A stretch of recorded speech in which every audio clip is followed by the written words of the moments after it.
So you are the principal of a charter school, Youngtown Charter School, is that what it's called? No, Youngtown Public Charter School. Yes, ma'am.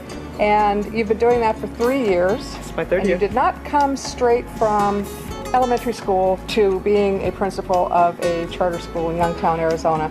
There was a pathway that you took that brought you here. Why don't you tell me quickly what pathway that was? I actually graduated with a degree in physics from University of Arizona, and I had a master's in public health. So my path was actually to go to medical school. I had no intentions whatsoever of doing this. And somehow, some way, working research led me to doing something in the college environment with truant students, kids who weren't going to school.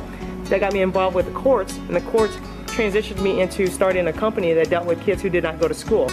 When you work in an environment with kids who don't go to school, you typically find that there's a bigger problem. And so some of the schools I ended up going into to deal with kids who weren't going to school catapulted me into, why don't you come and help us run our school? And so somebody actually invited you. They could see that you had some kind of interaction with the children that was going to be of value in a bigger place. Absolutely, and I actually didn't even start at Youngtown. I started at a school down the street from Youngtown. I was a principal there for 2 years. On a whim, just doing some truancy and writing some grants for their particular school led me to principal at their school. And I left that school to come over here to do some more consulting work, and that ended up turning into an opportunity also to be a principal. And when you walk into an environment, you don't typically always think, oh, I'm gonna be a principal. That's not administration, yelling at kids.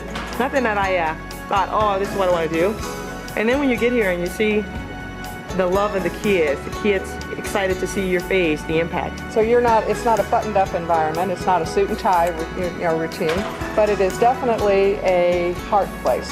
It is. You have to love. Your love. heart is here, you brought your heart here, and the kids know it, and you guys get to operate in that kind of environment, and you're making a difference.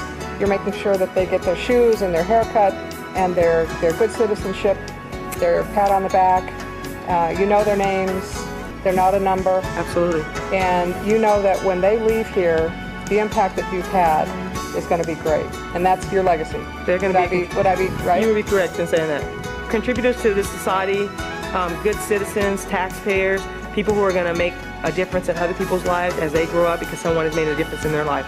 That's the legacy I'd like to leave. I'd like to know that when I touched a kid, that kid was not touched negatively. They were touched in a way that they believed, and they were encouraged to go and do greater things because of someone loving on them and being compassionate toward them and giving them discipline and also directing them as to the path that they can take and having them dream big, have the potential to do greater things because someone was promoting that and not promoting what they weren't good at and or they weren't capable of doing and what their lifestyle or their environment looked like before was not the dictator of what they can be in their future. That's the legacy. That is a wonderful legacy to leave, and I'm glad you're doing that work, and I know you'll do it for a long time. You're a young woman, you'll get to do it for a long time.